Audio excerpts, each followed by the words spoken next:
Hai guys, balik lagi di YouTube channel aku. Kalian apa kabar? Mudah-mudahan semuanya selalu dalam keadaan sehat ya. Nah, sebelum mulai, aku mau bilang makasih dulu buat kalian semua yang udah nyempetin waktu untuk nonton video aku kali ini. Dan juga buat kalian yang baru pertama kali mampir nih di channel aku, salam kenal dulu ya, aku Clara. Jadi karena aku lihat di kolom komen banyak banget nih ya yang pengen aku bahas film horor terus, makanya kali ini aku udah pilihin satu film horor Thailand yang seru banget dan waktu itu sempat viral juga.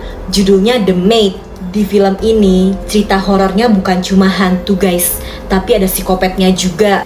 Jadi cocok banget deh buat kalian yang suka film-film serem. Ceritanya tentang seorang pembantu yang kerja di rumah mewah, tapi dia diteror sama hantu gentayangan. Sampai akhirnya terungkap misteri yang ngeri banget guys. Pokoknya kalian tonton aja deh. Oh ya, kalau kalian mau nonton film horor Thailand lagi, tonton deh yang linknya aku taruh di bawah. Itu seru banget juga. Ya, gak usah lama-lama lagi deh ya. Aku bakal langsung aja nyeritain film ini ke kalian. Eits, tapi sebelumnya aku minta tolong dulu dong guys, bentar aja buat like video ini. Dan jangan lupa di subscribe. Terus nyalain juga lonceng notifikasinya biar kalian gak ketinggalan sama video terbaru dari aku. Dan biar aku lebih semangat juga ngontennya. Jadi ceritanya di sebuah rumah mewah, ada seorang pembantu yang ketakutan sampai ngundurin diri. Katanya dia gak betah kerja di situ. Soalnya tiap malam dia selalu diteror sama boneka monyet kesayangan anak yang punya rumah. Udah gitu aneh banget, bocil itu yang namanya Nit juga suka ngelamun. Kata dokter, si Nit ini kena penyakit yang bikin pikirannya jadi terganggu, seolah punya teman hayalan gitu. Ya gak tahu aja, padahal sebenarnya Nit ini sering diteror sama arwah pembantu yang serem banget. Sayangnya karena orang dewasa gak ada yang percaya, Nit cuma bisa mendem dan akhirnya jadi sering ngelamun. Beberapa hari setelahnya, akhirnya datang pembantu baru nih, namanya Joy. Di hari pertama, Joy diajakin keliling rumah sambil dijelasin tentang pekerjaannya. Udah gitu selama kerja nanti, Joy bakal tinggal di sebuah pondok yang ada di belakang rumah. Sebenarnya sejak datang, Joy tuh kepo banget. Kok pembantu di rumah itu gak pernah betah, selalu ganti. Ya, tapi gak tahu kenapa ya, supir di rumah itu aja langsung ngalihin pembicaraan. Malam harinya, pas lagi nyobain seragamnya, Joy ngeliat kayak ada seseorang yang naik ke atas. Pas diikutin, Joy cuma bisa ngeliat dari jauh, karena dia yakin sosok itu bukan manusia. Joy terus-terusan diteror, sampai akhirnya dia tersadar kalau itu cuma mimpi. Nah, keesokan harinya, Joy akhirnya ketemu kan nih sama nyonya rumah, namanya Nyonya Uma. Karena masih baru, Joy kelihatan semangat banget mau kerja. Sementara Nyonya Uma kayak biasa aja, seolah yakin palingan Joy gak bakal betah deh kerja di rumah itu. Setelahnya, Joy mulai ngelakuin tugasnya di rumah itu. Ngurusin keperluan Nit, beres-beres, nyuci baju. Ngerinya tanpa Joy sadari, arwah pembantu yang sering dilihat Nit muncul di mana-mana, seolah kayak ngawasin. Malam harinya bikin merinding sih. Arwah pembantu itu tiba-tiba aja nampakin diri di depan Nit dan Joy. Setelahnya Joy ngobrol-ngobrol sama Nit. Dia jadi tahu kalau selama ini Nit sering diganggu hantu, tapi gak pernah ada yang percaya. Joy nemenin Nit sampai tidur. Tapi kelihatan nih ya, setelah Joy pergi, di kamar Nit ada hantu itu. Joy masuk ke perpustakaan mau beres-beres. Di situ dia nemuin foto-foto. Sampai lagi-lagi nih ya, Joy ngalamin teror yang mengerikan. Joy cuma bisa lari dan kabur dari hantu itu. Tapi ternyata hantunya juga ngedatengin si Nit. Joy langsung ngebawa Nit dan akhirnya nyeritain semuanya kan nih ke Nyonya Uma. Di situ Joy juga nunjukin foto yang tadi dia temuin di perpustakaan. Katanya hantu yang terus ngeganggu itu mirip banget nih sama pembantu yang ada di foto itu. Seperti biasa, Nyonya Uma kelihatan gak peduli dan bilangnya paling Joy dan Nit ini cuma halu. Nah, tapi setelahnya Nyonya Uma masih mandangin foto itu sambil nginget masa lalu. Jadi ternyata pembantu yang ada di foto itu namanya Ploy. Dulu Ploy ini deket banget sama Nyonya Uma. Walau cuma pembantu tapi udah kayak bestie. Nah, karena pernikahan Nyonya Uma dan suaminya itu karena perjodohan, suaminya ternyata nggak cinta sama dia. Nyonya Uma selalu dicuekin. Untungnya Ploy selalu ada nemenin Nyonya Uma. Keesokan harinya Joy masih kepo nih. Dia berusaha nyari informasi kan tentang Ploy. Walau awalnya nggak ada yang mau bahas, akhirnya nih salah satu pembantu senior mau cerita. Dia bilangnya sih katanya 5 tahun lalu Ploy yang kerja di situ tiba-tiba aja pergi tanpa pamit. Jadi ya udah deh, katanya nggak usah bahas-bahas Ploy lagi. Nah, setelahnya Joy ngeliat Nyonya Uma yang lagi marah-marah karena sebuah gambar yang dibuat sama Nit. Dan kelihatan ya, ternyata Nit ngegambar 3 orang. Kata Nit, yang merah itu ibunya, yang hitam ayahnya, dan yang biru itu Ploy, si hantu pembantu. Di situ Joy jadi makin kepo. Sebenarnya ada kejadian apa sih di rumah itu?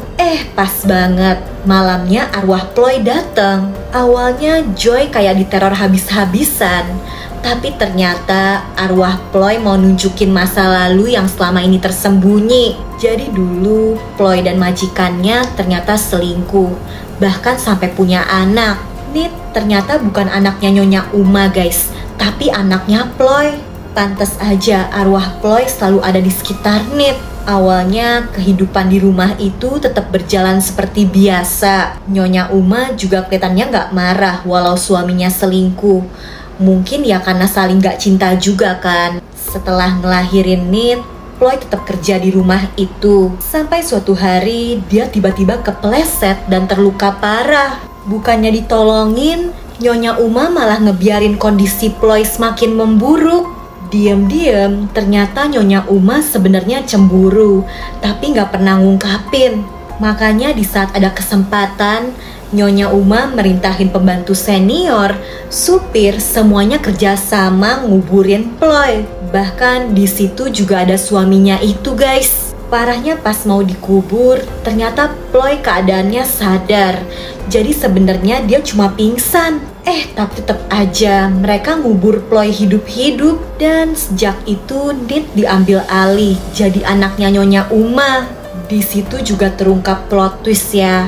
Ternyata sebenarnya Ploy itu kakaknya Joy. Waktu kerja di rumah itu, Ploy selalu ngirimin surat, tapi tiba-tiba ngilang gitu aja kan. Jadi setelah tahu kebenaran tentang kematian kakaknya, tekad Joy bulat buat balas dendam. Lanjut nih ya, keesokan harinya, hari itu tuh ulang tahunnya Nyonya Uma. Di rumah megahnya diadain pesta besar-besaran. Acaranya rame banget, banyak orang-orang kaya yang hadir di tempat itu.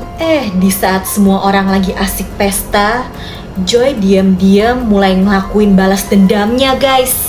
Setelah dia tahu kalau para pembantu senior, termasuk si Pak Supir nih, ikut ngubur kakaknya hidup-hidup, si Pak Supir langsung jadi korban pertamanya guys. Dibikin gak bisa nafas sampai akhirnya meninggal. Abis itu Joy pergi ke dapur. Dan pembantu senior di rumah itu juga udah berhasil dia ikat. Di situ Joy jadi bisa netes-netesin racun ke minuman para tamu. Di luar, pembantu senior yang satunya nih ngeliat si Pak Supir gak sadarkan diri kan. Pas mau ngecek keadaannya, dia diserang sama Joy dan suntikan racunnya. Joy juga dengan santuinya ngebagiin minuman ke para tamu. Dan setelahnya Joy psikopat balik lagi ke dapur untuk menghabisi pembantu senior yang dia ikat tadi. Setelahnya Joy kembali ke pesta dan puas ngeliat orang-orang minum minuman beracun. Gak sampai di situ aja, balas dendamnya Joy masih berlanjut. Dia masangin headphone dulu nih supaya Nit gak kebangun. Dan di aula para tamu mulai ngerasain efek racunnya kan. Mereka mulai lemes, sesak nafas. Di situ Joy psikopat langsung ngelampiasin amarahnya dengan nyerang para tamu siapapun itu. Sementara Nyonya Uma juga dibiarin sesak nafas dulu supaya bisa ngerasain gimana rasanya Ploy waktu dikubur hidup-hidup. Dan setelahnya baru deh Joy menghabisi Nyonya Uma. Di situ Nyonya Uma akhirnya tahu kalau Joy memang datang untuk ngebalas kematian Ploy. Sama juga nih ya, suaminya Nyonya Uma juga udah kena efek racun minuman. Dia ngelihat para tamu yang udah tewas dan rumahnya juga terbakar. Ya, nasibnya juga sama ya. Pria itu juga akhirnya dihabisi sama Joy. Setelah balas dendamnya selesai, Joy datang ke kamarnya Nit dan ngebawa Nit pergi keluar dari rumah itu. Semuanya benar-benar hancur guys. Tapi bukti-bukti perbuatan Joy juga hilang kan nih dimakan api. Dalam hatinya Joy psikopat ngerasa lega karena dia udah bisa ngebalesin kematian Ploy, kakak kesayangannya itu. Ya, itu tadi ceritanya guys. Film horor Thailand sih selalu ngeri ya. Dan aku gak nyangka juga sih Joy yang tampangnya polos ternyata psikopat. Nah, kalau kalian terhibur nih sama videonya, bantu aku ya dengan like, subscribe, dan nyalain lonceng notifikasi untuk channel ini guys. Selalu komen juga di bawah kalau kalian punya rekomendasi judul film seru lainnya yang pengen aku bahas. Oke deh, kayaknya sih cukup segitu dulu aja ya dari aku. Jaga kesehatan kalian selalu, and I'll see you guys on my next video. Bye-bye!